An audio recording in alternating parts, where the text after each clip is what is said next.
মা মা মা শুধু এই শব্দটুকু ওর মধ্যে বের হয়েছে। তা আসলে এই বিষয়টা যে আসলে আমাদেরকে মূলত কতটা কষ্ট দিয়েছে আসলে সেটা আমি মর্মে মর্মে বুঝতে পারছি। আমি আশা করছি আমার মেয়েটা ভালো থাকুক, সুস্থ থাকুক, তোমরা আশীর্বাদ করবে এবং এরকম যাতে কোনো সন্তানদের সাথে না হয়। নমস্কার বন্ধুরা, সবাইকে স্বাগত জানাচ্ছি আপন ফ্যামিলি ব্লগে। তো আশা করছি তোমরা সবাই ভালো আছো এবং সুস্থ আছো। কিন্তু বন্ধুরা, আমার যে ব্যাপারটা সেটা বলতে পারবো না। ভালো ছিলাম কিন্তু এখন বর্তমানে ভালো আছি, সেটাই।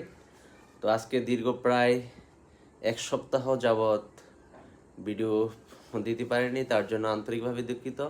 তার মূল বিষয়টি হচ্ছে আমার অনুশ্রী মামনি এবং আমি নিজেই খুব অসুস্থ ছিলাম, যার জন্য আমরা রেগুলার ভিডিও আপলোড দিতে পারিনি। তো আশা করছি এখন থেকে আমরা প্রতিনিয়ত ভিডিও আপলোড করব। তো আমরা যে অনুশ্রী মাকে নিয়ে আমরা মেডিকেল ছিলাম, সেটাই দেখতে পেয়েছ। তখন আমি মোটামুটি সুস্থ ছিলাম। তো ও 3-4 দিনের মতো মেডিকেল ছিল, সেখান থেকে নিয়ে আসার পরে হঠাৎ করে আমি অসুস্থ হয়ে যাই এবং অনুশ্রী মাও ঠিক আবার আগের মতো অসুস্থ হয়ে যায়। তো যাই হোক, মোটামুটি অন্য ডাক্তারের পরামর্শে যে সে সুস্থ, আমিও মোটামুটি সুস্থতার পথে। তো এই তোমরা হয়তো চেহারা দেখে বুঝতে পারছো যে কতটা অসুস্থ ছিলাম। আমার যেটা মনে হয় বিগত 5 বছরের মধ্যে আমি অতটা অসুস্থ হইনি। যেটা হয়েছি আমার মোটামুটি আমি নিজেই বুঝতে পারছি যে আমার ফেসটা অনেকটাই খারাপ হয়ে গেছে, মানে শারীরিক যে একটা দুর্বলতা সেটা আমি বুঝতে পারতেছি, যেটা আমার বিগত মেবি 5-7 বছরের মধ্যে আমার হয়তো হয়নি। তো যাই হোক, আমরা আবার মোটামুটি তোমাদের কাছে ফিরে আসতে চাচ্ছি। এখন থেকে আমরা রেগুলার ভিডিও আপলোড দিব। আর আমাদের অনুশ্রীও মাও মোটামুটি ভালো আছে, সেও পুরোপুরি ভালো নেই। মা এদিকে আসো, অনু পাপা একটা যেত। হ্যাঁ, তা আমার মাও তেমন ভালো নেই। আসো একটু আসো বাবা। এই তো দেখো কি অবস্থা আমার মায়ের। হ্যাঁ, তোমরা একটু আমার মামনির জন্য একটু আশীর্বাদ করবে, সেই জন্য আরো তাড়াতাড়ি সুস্থ হয়ে তোমাদের মাঝে ফিরে আসতে পারে। হ্যাঁ, দেখো আমার মাও তোমাদেরকে খুব মিস করছে, তাই না বাবা? বলো, কিছু বলো পাপা। ঠিক আছে। ও, আমার মা। হুম, দাদা দাদা তো আছে। দেখো ওর চেহারার কি অবস্থা, একেবারে মানে সোজা কথা, মেডিকেলে ওকে যা কষ্ট দিয়েছে ডাক্তার, যা বাসায় প্রকাশ করার মতো না। মোটামুটি স্যালাইন দেওয়ার জন্য রক খুঁজে পাচ্ছিল না। তো হাতে 2-3 বার করে, পায়ে, মানে সোজা কথা একেবারে খুবই পরিস্থিতি খারাপ করে ফেলেছে। যার ও এতটা কষ্ট যে পেয়েছে, যা তোমাদেরকে বলে বোঝাতে পারবো না।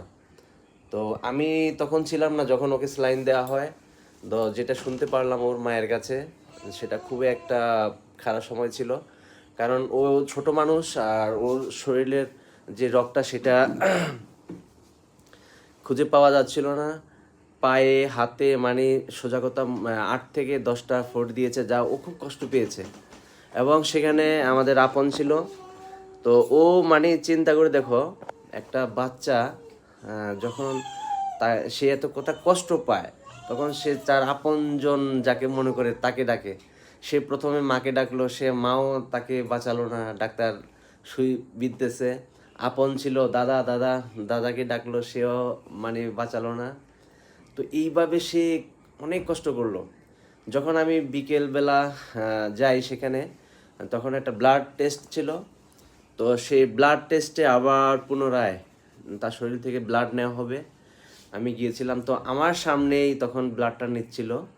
এবং সে যে কতটা কষ্ট পেয়েছে আসলে, একটা বাবা বা মায়ের সামনে তার সন্তান যে অতটা কষ্ট পায়, আহ, সন্তান যে কষ্ট পায়, সেই কষ্টটা যে বাবা মায়ের যে বুকে কতটা বিধে, আসলে প্রকৃতপক্ষে একজন বাবা মাই সেটা বুঝতে পারে। তো সেটা আসলে আমার কাছে খুবই কষ্টের ছিল, কারণ আমি দেখেছি আমার মেয়ে সকালবেলা যখন স্যালাইন দিয়েছিল, তখন দাদাকে ডেকেছে, মাকে ডেকেছে, কেউই তাকে বাঁচায়নি। আমি গিয়েছি, এখন বাবা বাবা ডাকতেছে, বাবা বাবা ডাকতেছে। এখন আমিও তো যেটা ডাক্তার চাইছে যে সে ব্লাড নেবে, আমি তো কিছু করার নেই। তখন সে বাবা দাদা, তারপরে মা সব কিছু ডেকে লাস্টে দেখলো যে কেউ তাকে রক্ষা করতে পারতেছে না। তারপরও তাকে ডাক্তার ব্যথা দিচ্ছে, ও লাস্টে মা মা মা মা শুধু এই শব্দটুকু ওর মধ্যে বের হয়েছে। তা আসলে এই বিষয়টা যে আসলে আমাদেরকে মূলত কতটা কষ্ট দিয়েছে আসলে সেটা আমি মর্মে মর্মে বুঝতে পারছি। আমি আশা করছি আমার মেয়েটা ভালো থাকুক, সুস্থ থাকুক, তোমরা আশীর্বাদ করবে এবং এরকম যাতে কোনো সন্তানদের সাথে না হয়, যাতে এই ধরনের পরিস্থিতিতে না পড়তে হয়, সেটাই ভগবানের কাছে প্রার্থনা করি। তো আর কি বলবো, মোটামুটি আজকে এইটুকু শেয়ার করলাম। এর পরবর্তীতে মোটামুটি আমিও যদি সুস্থ হই ভালোভাবে বা আমার অনুশ্রী মা সুস্থ হইলে আমরা আবার আগের মতো তোমাদের মাঝে ফিরে আসবো। আসলে মূলত কি, এই তোমাদের সাথে আমাদের এই কষ্টগুলো শেয়ার করলে না আমাদেরটা খুব ভালো লাগে। কেন? কারণ এগুলোকে যে কাউকে বলার মতো আমাদের মানুষ নেই, যে কষ্টগুলো কাউকে বলবো মানে এমন মানুষগুলো নেই। তো সেই জন্যই তোমাদের কাছে শেয়ার করি। হয়তো এইটা নিয়ে অনেকে অনেক ধরনের মন্তব্য করতে পারো, আসলে মন্তব্য করতে পারো, সেটা তোমাদের একান্তই ব্যক্তিগত বিষয়। তবে সেটাকে অনেকে পজিটিভভাবে দেখে, অনেকে নেগেটিভভাবে দেখে। যাই হোক, তোমাদের সেটা একান্তই ব্যক্তিগত বিষয়, এ নিয়ে আমি কোনো মন্তব্য করবো না। তো সবাই ভালো থাকবে, সুস্থ থাকবে, দেখা হবে পরবর্তী কোনো ভিডিওতে। ধন্যবাদ সবাইকে।